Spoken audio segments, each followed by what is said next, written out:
Bienvenidos a todos a otro episodio de Construyendo Patrimonio. Por favor, si les gusta el contenido, como siempre, suscríbanse al canal de YouTube Construyendo Patrimonio y regálenme 5 estrellas en Spotify. El día de hoy tengo un invitado muy especial. Muchas gracias, Andrés, por aceptar la invitación. Andrés Moreno Jaramillo es asesor financiero certificado, también es profesor en la Universidad del Rosario, en la Facultad de Economía, es mentor financiero y también es trader profesional. Tiene una historia de vida muy bacana, tiene o sea, como acabo de decir, una cantidad de cosas que hace a diario, es educador y la verdad que lo he traído para que cuente su historia, para que la gente se inspire por su historia y pues nos comente qué hace actualmente. Como te digo, a mí me gusta, a los que me conocen, me gusta bastante el tema de educación financiera. Esto es exactamente lo que hace Andrés, lo que hace en la universidad y lo que hace a nivel personal y pues privado. Así que Andrés, primero que todo, muchísimas gracias por aceptar la invitación. No, no, Sami, a ti muchísimas gracias. Me encanta hablar de finanzas personales, de inversiones, de bolsa, de hábitos buenos y malos. Y pues me encanta poder reflejar toda la experiencia de 22 años en esto, eh, todas las historias personales y no personales, pero la idea es construir y que las personas entiendan la importancia de estar pendiente de su plata, de proyectar su futuro. Acá nadie nos va a resolver nada, ni un gobierno, ni una empresa, nos toca a nosotros mismos. Entonces, muchas gracias y ojalá esto sirva para inspirar a mucha gente.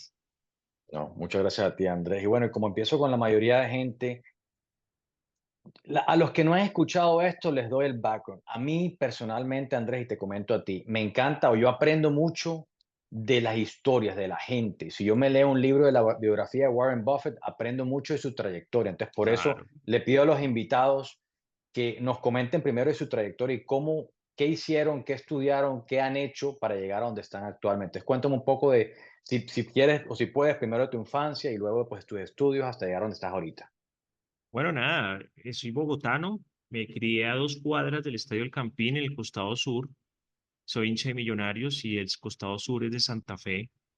Entonces, pues siempre que iba al estadio me tocaba dar la vuelta por la 24 para llegar, para que no me tocara pasar malos momentos al vivir en el costado, a 2 cuadras del costado sur del estadio. Ahí fue la casa de mis papás que todavía viven ahí. La compraron en el año 78 y todavía están ahí. Era una casa que era del abuelo de mi mamá. Soy la mitad de 2 hermanas, una hermana mayor y una hermana menor. Mi mamá es paisa, mi mamá es de Medellín, vino a Bogotá con mi abuelo que lo trasladaron de la empresa y acá se quedó y ya pues todos somos bogotanos. Una infancia muy normal, muy tranquila, muy feliz. Mi infancia se marca en los años 80 en Bogotá, era espectacular, unos grandes recuerdos, unos 90 ya más retantes con la adolescencia y con varias crisis económicas en el país. Empecé a estudiar economía en el año 98 en la Universidad del Rosario. Estaba el país en una crisis de empleo, de seguridad, de confianza, todo el mundo quería irse, muy parecido a lo que vemos ahorita, muy, muy Mm. parecido. Y bueno, estudié economía, 98 al 2002. Tenía claro que cuando quería graduarme no quería ser investigador. Lo respeto mucho a mis profesores, a la econometría, a los profesores macro, pero yo no me veía haciendo papers y sacando informes que no iba a leer nadie. Que los economistas hablamos en un lenguaje que no entiende nada y resolvemos el mundo. O sea, ¿cómo se puede resolver el mundo si nadie está entendiendo lo que uno está diciendo? Pero bueno. Entonces dije, me gusta el sector financiero, todo a propósito de una materia, un par de materias que vi. La primera fue matemáticas financieras y la segunda que me encantó fue una que se llamó en su momento mercado de capitales. Ok. Eso me llevó a la bolsa, pedí pasantías en el sector financiero y de repente llegó una del Grupo Aval. Vean, el Grupo Aval es un holding financiero recién creado, estamos hablando del año 2001. Usted quiere trabajar ahí, están buscando un analista económico. Les dije, de una, perfecto. Entré, hice mi pasantía 2002, 2000, primer semestre, o sea, me compartí toda la campaña presidencial Uribe contra Serpa, creo que era en su momento. Y pues ahí empezó mi vida. Aprendí mucho, me contrataron en el Grupo Aval, me contrataron, hice la pasantía 6 meses al gratín, era gratis, están invirtiendo en mí, me están enseñando, no hay problema hacerlo. Ya. Y me contrataron. Entonces era analista económico, Grupo Aval, tarjeta de presentación, correo andresmoreno@grupoaval.com. Mejor dicho, el cielo se tocó. Y ahí pues fui pasando un proceso, pasé por varias áreas de contenido económico. Mi función puntualmente era una función espectacular que era muy novedosa en ese momento y era que en el año 2002 yo era el que actualizaba el portal de internet del Grupo Aval en la parte de economía y indicadores económicos. Entonces teníamos las acciones en tiempo real, teníamos los títulos TES en tiempo real, teníamos el dólar en tiempo real, estamos hablando hace 22 años, y teníamos unos 600 indicadores que actualizábamos y yo era el encargado de que todo estuviera actualizado y hacer unos reportes, hacer unos análisis técnicos de todo. Y era el único portal que tú veías en internet en tiempo real viendo el TES, el dólar y las acciones. Obviamente ya después llegó la tecnología y todo se fue Sí, sí. duplicando. Hoy por hoy, el portal y financiero de Grupo Aval se mantiene en un 90% igual de lo que era hace 22 años.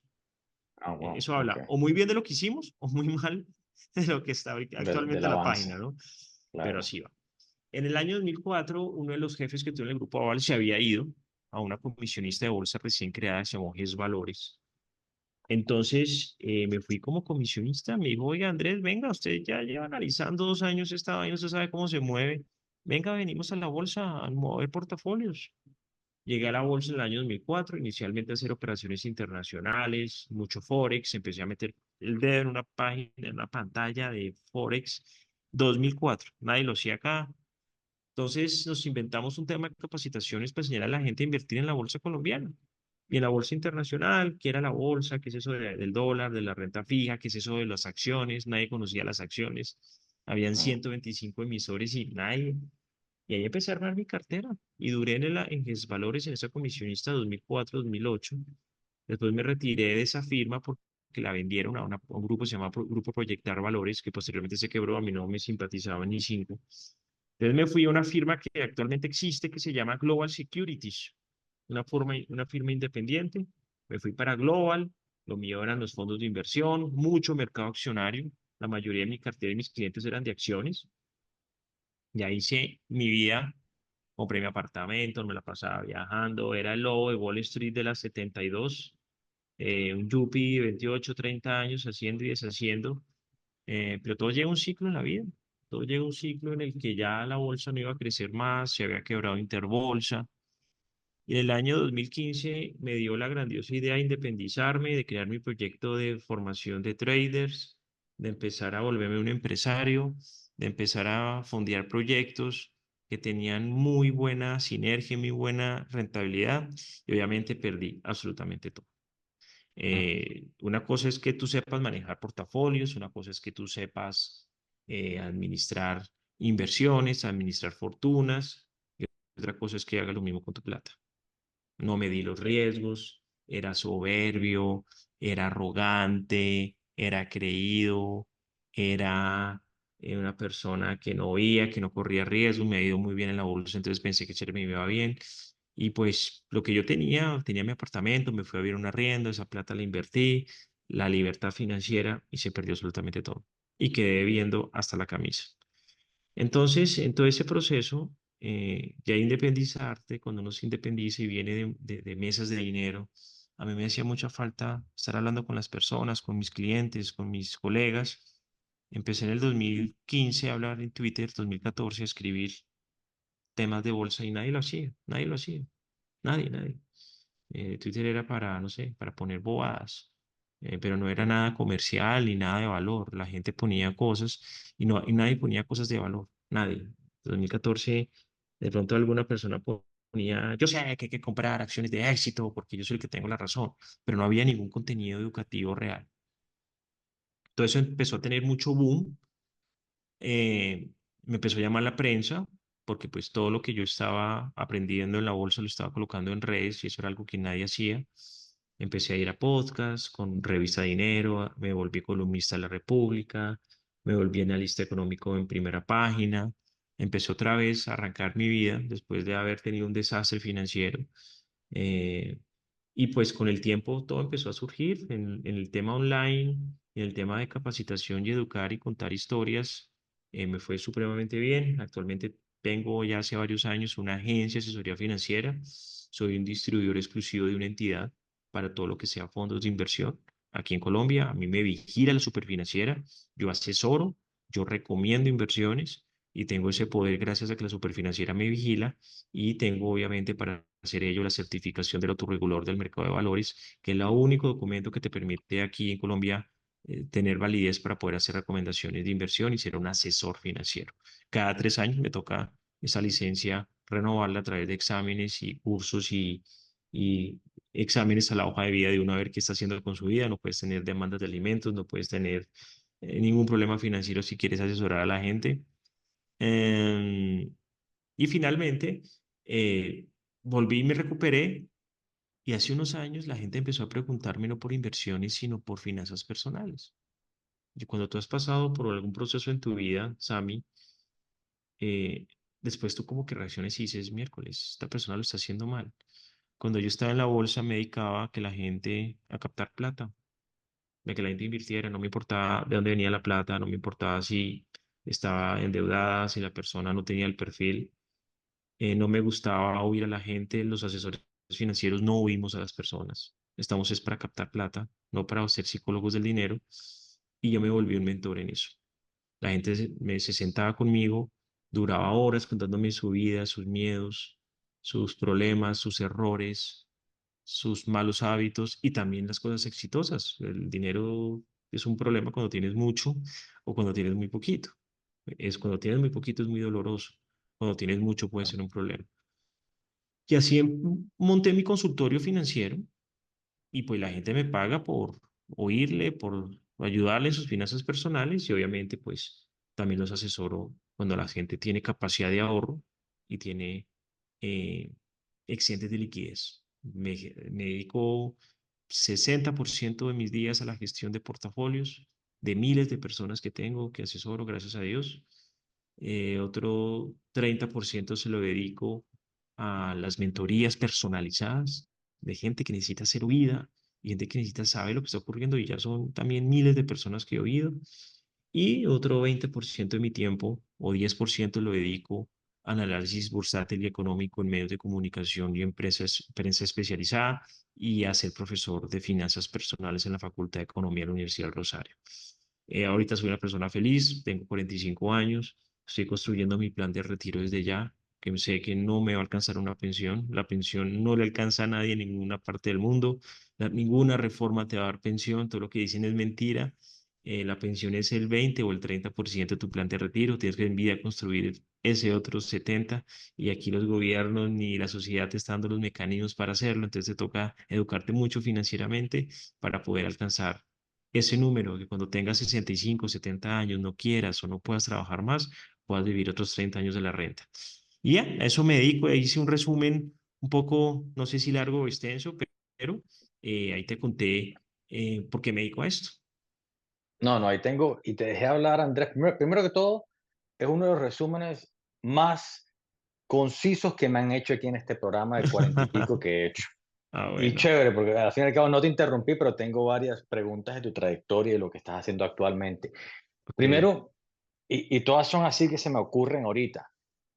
Empezaste a trabajar 2002, luego te independizas 2015, 13 años después de una larga trayectoria en el mundo financiero y te das duro, ¿verdad? Te das duro, dices que te das duro 2015, haciéndolo por tu cuenta después de toda esa trayectoria que tenías. Porque pienso yo, corrígeme si estoy equivocado, habla de la importancia, uno, de la disciplina, dos, el manejo de pues, tu propia plata, como tú lo dijiste, y tres, de pronto también la fortaleza mental, o sea, porque al fin y al cabo todo el juego del mundo financiero, juego entre comillas, es en mi opinión, pues supremamente mental y es como para tener, pues, como tú dices y lo has dicho anteriormente en otros programas, tienes que tener siempre un manejo de riesgos muy importante. Y dos, pues, sí, o sea, esa capacidad, al fin y al cabo, es como un juego psicológico, se puede decir, no sé cómo más decirlo, pero o sea, dame unos comentarios con respecto a eso, porque cualquier persona escuchando eso puede decir, oye, Andrés con 13 años, imagínate, le fue mal, pero, y yo, no solo, o sea, yo digo, le fue mal porque la gente obviamente aprende mucho más de los errores y de las caídas que pues que le vaya bien a una empresa 25 años. Entonces, háblame un poco de ese momento que te fue mal en el 2015 y de la fortaleza mental. Bueno, el dinero, como en el amor y en la salud, tiene ciclos. Y a ti te va bien y te va mal dependiendo de las decisiones que tomes, antes, durante y casi que después también. Si tú estás en un tercer piso o un segundo piso y te tiras por la ventana, no te vas a morir, pero vas a quedar con unos traumas severos. Es tu decisión haber tomado esa decisión y es muy importante la recuperación, lo que tú hagas con tus terapias. Puede que no hagas terapias. Si tienes una depresión muy fuerte, alguien te dejó, es tu decisión darte la pela o empezar a fortalecer tu tema mental para superarlo.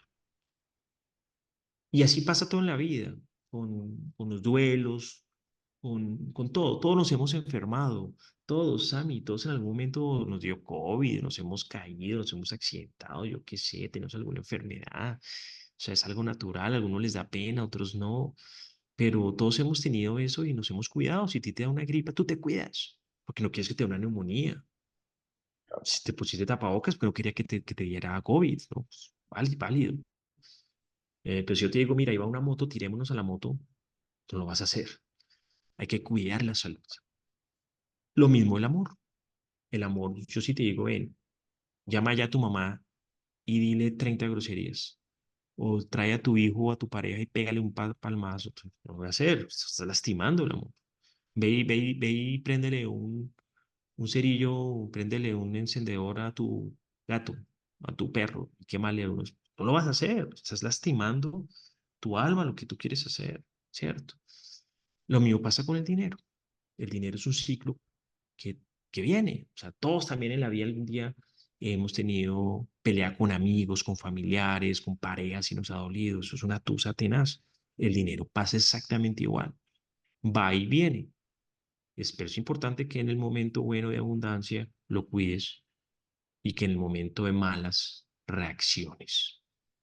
A mí lo que me pasó es que llegué a un techo en mis ingresos en la comisionista donde estaba y no supe medir los tiempos.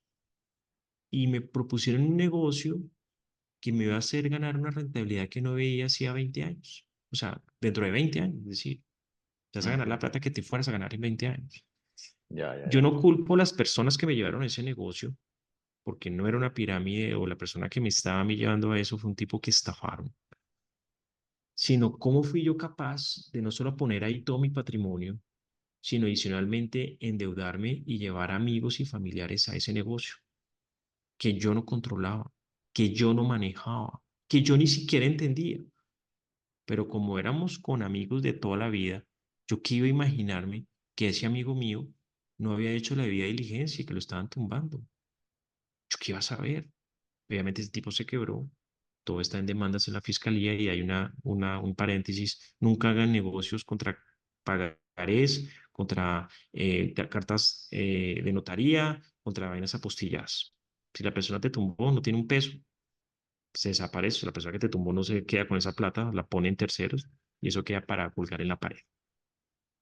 Entonces, imagínate el shock de una vida exitosa, de una vida de construcción, porque al final lo que no me quitaron fue plata, no nos quitaron fue plata, fue tiempo, Mm. y cómo uno se mete esa caída y el tiempo que se demora uno en reaccionar. Es decir, a mí me hubiera gustado haber tenido un mentor financiero que me dijera, y te va a pasar esto. Yo también viví por eso. Y esto es lo que ocurre, porque yo no sabía qué iba a hacer. Desesperado, empecé a pedirle plata a mis amigos para poder vivir, no tenía con qué comer, no tenía para el arriendo, no tenía servicios, nada. O sea, vivía como iba a la calle y me montaba en Transmilenio y tenía la plata exacta, los 1.500 pesos que costaba en esa época el Transmilenio, lo que fuera. Yo decía, no puede ser, un vendedor en la calle tiene más plata que yo. Y adicionalmente reportado en todos los bancos, llevaba 2 años en data crédito, me escondía, no respondía a llamadas nunca, no podía tener nada a nombre mío. Un amigo me embargó, le pagué una plata que me le debía, me quitó los carros y aún así me embargó. En fin, es decir, en el piso y con una salvedad para que todo el mundo sepa que tengo esto, que estoy amarrado debajo en el fondo del mar y con una piedra encima. Y es que tú cuando tienes reportes en bancos no puedes trabajar en el sector financiero. Es decir, no solamente no podía ejercer lo que sabía hacer, lo que toda la vida hice exitosamente, eh, sino que adicionalmente, o sea, me tocaba tener otra profesión. ¿Qué estudio? ¿Qué estudio y de qué? Al final te queda a ti Dios y te queda tu familia. No te queda nada más. A los amigos se te van. O sea, si tú quieres depurar tus amigos, finge que tienes una quiebra, que no tienes plata. Son los primeros que se van. Los malos amigos, porque también se quedaron unos muy Mm. buenos que toda la vida me trataron como si nada hubiera pasado. O sea, fueron conmigo los acreedores y los deudores. Yo siempre fui muy buen deudor, siempre pagaba y me di cuenta que era un pésimo acreedor. A la gente la humillaba, la extorsionaba, la jodía. Si me veía plata, a mí yo decía, o sea, su alma es mía. Entonces, viví eso en carne propia. En grupos de amigos, yo me endeudé con amigos de la universidad, amigos del colegio, del barrio, bueno, la familia, o sea, una locura porque siempre tenía la esperanza de que el negocio iba a salir el otro mes, el otro mes, el otro mes. Claro. Era un juego mental para sacarnos toda la plata al final. Y al final era, bueno, consígase tanta plata y ya arreglamos todo. Y nunca pasaba. Entonces, em, llegó un punto en que ya se cerraron todas las puertas y tratar de ver cómo recompones tu vida. Pero mientras hacía ese ejercicio, estaba haciendo contenidos, estaba en las redes como un tema anímico, ayudándole a la gente, oyéndola, tratando de pasar mi momento. Escribí un libro que se llama La Bolsa en Colombia en el siglo XXI, de todas las memorias y todos los artículos y todas las cosas que hice y se vendieron como 1000 copias. Eh, y finalmente fue darme cuenta un día, se prendió una luz y dije, a mí esto que me pasó no es culpa de nadie, fue culpa mía. Y lo que dure aquí metido también va a ser culpa mía. Luego yo decido en mi vida que no quiero vivir así y soy muy joven. Y está en un ciclo espectacular. Imagínate uno entre los 30 y los 40 años, la cantidad de plata que gana cuando estás actualizado, cuando eres una persona con fuerzas, cuando eres una persona con experiencia, cuando tienes amigos que también ya están en buenos puestos, cuando tienes ya clientes. Yo siempre los había, no sé, no había quedado en cuenta que podía recurrir a ellos. Y pues, hombre, se prendió una luz y empezó a llegar una avalancha de liquidez y de ingresos y de abundancia impresionante. Y todo eso llegó para cubrir todas las deudas. Me tocó amigos de la universidad que yo no podía opinar de política. Si ellos opinaban por un candidato y yo opinaba por otro candidato, al final la pelea termina es págueme mi plata. Imagínate. Mm. O sea, imagínate el nivel de, de falta de educación financiera de todas las personas sin importar la cantidad de plata que tengan. Tengo amigos que tienen mucho dinero y nunca en su vida quisieron ayudarme, ni les interesó. Y otra gente que no tiene mucha plata se metió conmigo a ayudarme. Al final todo esto despegó, toda la abundancia que me llegaba yo me dedicaba a pagar deudas, seguía viviendo con lo más ínfimo, en el arriendo más barato, en las cosas más baratas, pague deudas. Y pues ya una vez pagué las deudas, pude decir, ¿saben qué? Acá al que le iba pegando, hice una fórmula para pagarle a la gente y algunos le decía, ¿sabes qué? Chao, no te quiero volver a ver. Otros sí, oiga, muchas gracias. Y pues ya uno, ya cuando empezó a sobrar plata, llegó uno, unos de viaje, ya había crecido la familia, ya me había casado, ya había un bebé recién nacido. Y pues me di cuenta que tenía que seguir fortaleciendo mis ingresos y mis capacidades y sobre todo en esto que sé hacer y que me gusta hacer. Y a esto me dedico, a esto me he dedicado y pues le ayudo a la gente a que no me pase lo que me pasó a mí. Las finanzas personales son íntimas. La gente no habla de eso. La gente no habla de eso. La gente tiene derecho a tenerla, pero no tiene con quién romperla. Y tiene unos mitos espantosos y adicionalmente unas cosas que nos han dejado nuestros papás, nuestros tíos, nuestros abuelos horribles. Y te lo digo como testimonio, yo oigo a todo el mundo y a todos nos pasa lo mismo. Todos tenemos la misma máscara. Estás en una reunión y ¿cómo estás? Bien, gracias. Oye, no puedo ir al matrimonio tuyo en Cancún porque tengo justo un viaje de trabajo ese día. Sí, claro. Si no tengo ni para los pasajes ni tengo la pinta que llevarme, o sea, que va a ponerme a Cancún a su matrimonio. Nadie dice la verdad porque da mucha pena y es un motivo de vergüenza, es un score negativo que tengas un problema financiero en tu vida. Y en sociedades tan jodidas o desiguales como la colombiana, peor, peor. Pero es que ahí va Entonces, el punto, y no te quiero interrumpir antes, pero ahí va el punto de la educación financiera. Mucha gente claro, pues no sabe que sí, o sea, que mucha gente gana un poquito más de plata y pues se la gasta en cualquier vaina en vez de invertir a temprana edad. O sea, no hay esa cierto, educación financiera a temprana edad. cierto, cierto. Andrés, antes de hacerte unas preguntitas, hermano, o sea, me quedo un poco con o sea, te felicito por tener esa resiliencia, esa perseverancia para salir adelante. Tú dijiste, estaba en el fondo del mar y con una piedra, o sea, con una piedra atada. Tú cogiste un cuchillo de donde sea, te llegó un cuchillo y decidiste cortar esa piedra y salir hasta arriba, hasta. Exactamente, Y, pero mucha gente, uno, nunca busca el cuchillo y dice, ¿sabes qué? Este es mi destino y se quedó así. Y dos, decidiste volver a emprender en el mismo, en el mismo sector, se podría decir. ¿Por qué? Porque pues, esto es tu experiencia, entonces también otro plus, porque de pronto uno dice, ¿sabes qué? No voy a emprender en esta vaina, voy a hacer algo completamente diferente, pero o sea, es lo que sabes, es lo que te gusta, sé que eres apasionado por los números, y pues, al fin y al cabo, la educación financiera es lo que hayas venido haciendo durante 20 y pico años. Y bueno, te felicito por tener esa resiliencia. pues te va bien cuando te gusta lo que, a mí esto es lo que siempre me encantó. No me veía haciendo otra cosa, pero no creas que no hice otras cosas. En algún momento dije, por aquí no va a ser, y emprendí dos o tres proyectos y fracasaron porque no era lo que a mí me gustaba.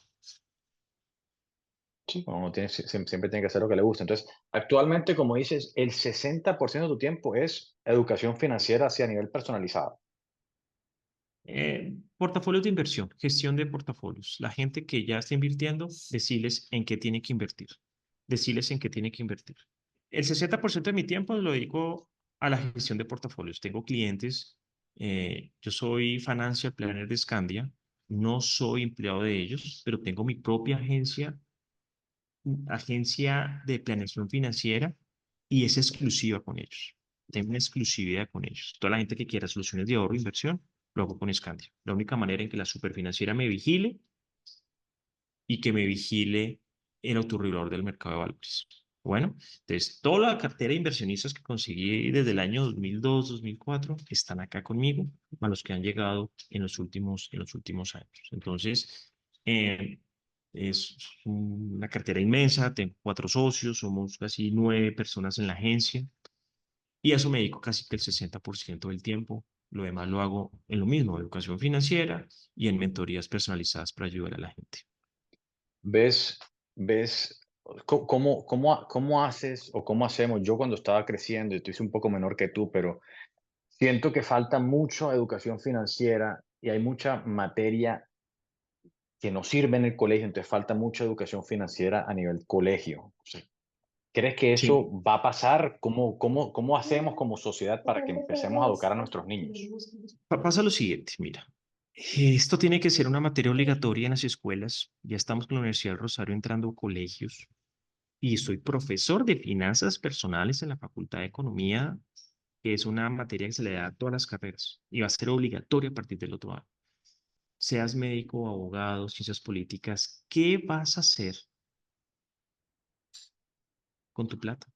¿Vas a entrar a la sociedad? ¿Vas a ganar plata? ¿Vas a gastar? ¿Vas a endeudarte? ¿Qué vas a hacer? Entonces aquí eso se trata de que las personas entiendan eh, que tienen que tomar decisiones para que les vaya bien y ayudarles con eso. Entonces, la educación financiera es clave. Tenemos cosas muy malas de nuestros papás, que no nos vamos a pensionar, no hay que diversificar ingresos, un gobierno nos va a dar la pensión, una cantidad de mitos ridículos. Pero es un trabajo que va a durar mucho tiempo. Yo te doy un ejemplo, Sammy. Cuando se acabó la Segunda Guerra Mundial, que los nazis perdieron la guerra, los nazis no se acabaron, Sammy. Perdieron la guerra, pero ellos no se acabaron, ni dejaron de pensar lo que pensaban. Entonces en Alemania, pues después del Holocausto hubo un silencio, imagínate reparar las familias, lo que hicieron también pues los aliados dividiendo Berlín, los abusos, los casos, pero la sociedad volvió y siguió adelante pero muchas veces no se hablaba del tema. Ya cuando crecieron un poco más los jóvenes, empezaron a decir, espera un momento, ¿aquí qué pasó? Toca empezar a documentar esto, toca contar lo que ocurrió para que no vuelva a ocurrir. Toca filmar, toca buscar testimonios, toca buscar fotos, registros, porque a la sociedad eso se le va a olvidar, porque los que vivimos eso se nos va en algún momento, o nos vamos a morir. Y hay que dejar un registro en la humanidad de todo lo que ocurrió para que no vuelva a ocurrir. Entonces en las escuelas empezaron a hablarles, oiga, mire, la raza aria no existe, los judíos no son malos, pero cuando llegan a la casa, el papá y el abuelo eran nazis. Entonces, ¿qué te iban a decir? Entonces, si uno le dice a la persona, oiga, mire, usted sí se va a pensionar, ahorra a largo plazo, y viene a la casa y le dice el papá, no, ¿qué va? Venga aquí que tenemos un subsidio del Estado. Sí, pues, si bien la escuela, o sea, el hogar es la primera escuela. Sí, la escuela es el segundo hogar, pero todo tiene que empezar desde casa. Eso tiene que estar tanto en los adultos como en la mitad de la sociedad, como en los niños. De Pero acuerdo. tenemos que empezar en todas las etapas. Entonces, hay muchas cosas que hablo con la Universidad del Rosario que no son tareas para los niños, son para los papás. Por ejemplo, estamos en un tema ahorita de pensiones. Oiga, tráigame las semanas de su mamá, de su papá, el saldo y dígame si podemos todavía hacer algo. Son personas de 40, 50 años. Es posible que estés a tiempo de hacer algo. Si no, adivina quién va a ser la pensión de ellos. Tú. Entonces, como tratar de ese tipo de cosas. Entonces, sí, claro, la ecuación, en vez de dar tantas clases de religión, de otro tipo de cosas, debemos dar finanzas personales. Andrés, en tu, ya las últimas antes, porque ya sé que tenemos poco tiempo, pero en tu canal de YouTube, y sé que estás metido mucho en las acciones de Colombia, en las compañías de Colombia. Uno, ¿cómo ves? Bueno, ahorita al final de la entrevista compartes todo, obviamente Twitter, YouTube, todo, pero ¿cómo ves la bolsa de Colombia en general? Sé que hiciste un video hace poquito, habla un poco de eso, ¿cómo es el futuro de la bolsa de Colombia? Bueno, Y de Colombia en general con el gobierno nefasto que tenemos ahorita. la bolsa en Colombia yo la he vivido carne propia los últimos 22 años. No es culpa lo que está ocurriendo ahorita de Petro o este gobierno que es nefasto, pero él sí le tocó ya lo peor y no sabe cómo construirlo ni le interesa porque es que esta ya no da votos. El mercado de valores venía con varios cambios, llegada de nuevos emisores, buenos ciclos, Ecopetrol, Isagen, se había ido con Tabaco y Bavaria, pero habían llegado otros, o sea, como que si iban unos y llegaban otros. Pero después de la quiebra de Interbolsa, todos se siguieron yendo, pero nadie llegó. En el año 2001 habían 40 comisionistas de bolsa cuando se fusionaron las bolsas de Bogotá, de Occidente y de Medellín. Actualmente quedan 17 firmas y van a ser 16 muy pronto. En el año 2001 habían 125 emisores. Hoy quedan 60 y van a ser menos de 60, de los cuales 30 no se mueven nunca. Habíamos en el 2011 un millón de personas invirtiendo directamente en acciones. Hoy somos la mitad de 500.000. Es decir, abiertamente te digo que los gobiernos de Santos dos no hicieron nada por la bolsa, ni Duque, ni menos Petro. Entonces es un mercado que toca reconstruir. Hay muchas oportunidades, las acciones están muy baratas en un espacio pequeño y con menor liquidez, pero se puede. Entonces, ¿vale la pena invertir en Colombia? Sí, es un gran país y todo está muy barato gracias a la percepción de riesgo que hay, que a mi manera de ver es un poco exagerada. O sea, ¿crees que ahorita, hablas un poco ahorita de, igual que en Estados Unidos, posiblemente Colombia en el fin de año empiezan a bajar las tasas de interés? ¿Crees que, y bueno, eso incentiva inversión, pero, y suben cuando van a bajar las tasas de interés, como tú hablas, van a subir un poco o suben las acciones por la expectativa? Mi pregunta no es esa, mi pregunta es, en Colombia en general, hay mucho incertidumbre, mucho miedo que el gobierno actual se quede en poder, por ende no va a haber inversión extranjera. ¿Cómo ves tú eso? De pronto es la oportunidad ahorita para inversión extranjera porque quedan 2 años de gobierno o menos.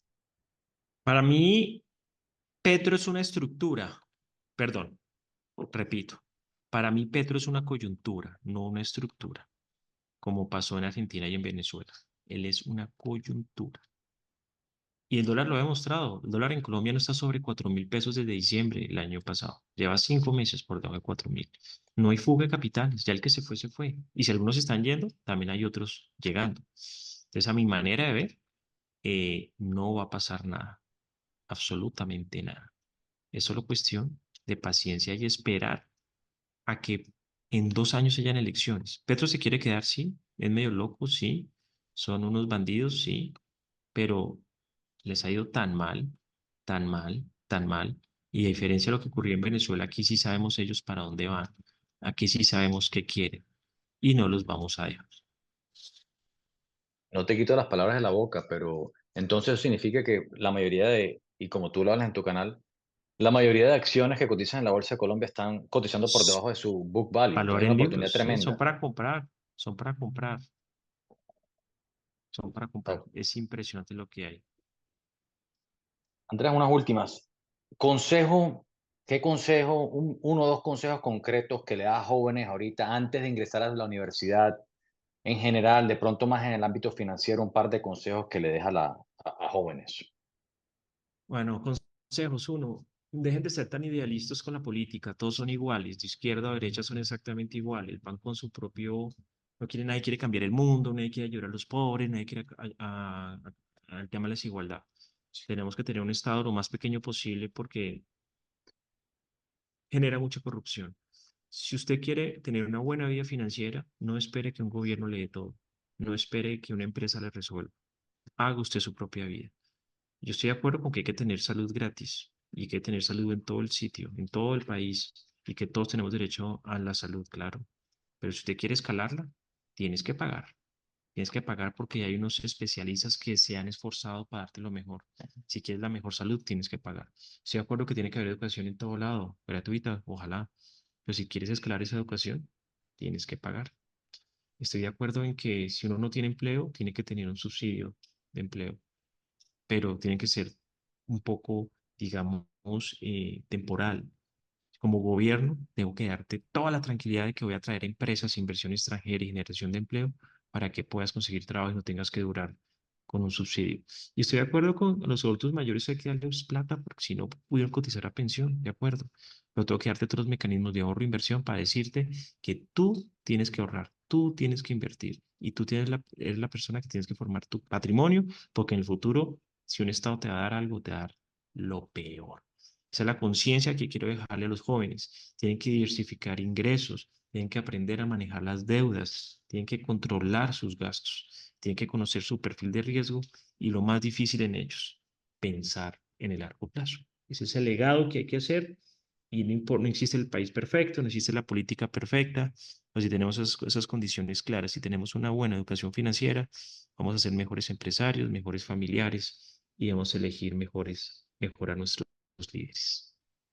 No, me gustó, me quiero terminar con eso. Andrés, bueno, luego, antes de concluir, por favor, deja toda tu información. Quedo gratamente sorprendido con toda tu historia y tu información. La verdad que no me esperaba toda esta historia, no la conocía. Andrés, el año pasado, una cosa que no mencioné, que concluyo con esto, fue escogido como uno de los 30 economistas más influyentes de Colombia por la revista Forbes, ¿verdad? Un reconocimiento importante. Y nada, Andrés, reitero, muchísimas gracias por tu tiempo. Por favor, antes de despedirnos, comparte tu Twitter, tu YouTube y todo, y cómo te contacta la gente.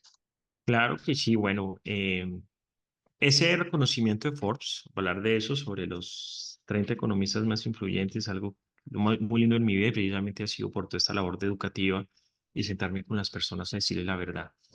Me encuentran en redes sociales como Andrés Manía, en Twitter, @Andrés Manía, en YouTube, el canal, más de 20.000 personas en @Andrés Manía, en TikTok Andrés Manía 2, en Instagram @Andrés Manía.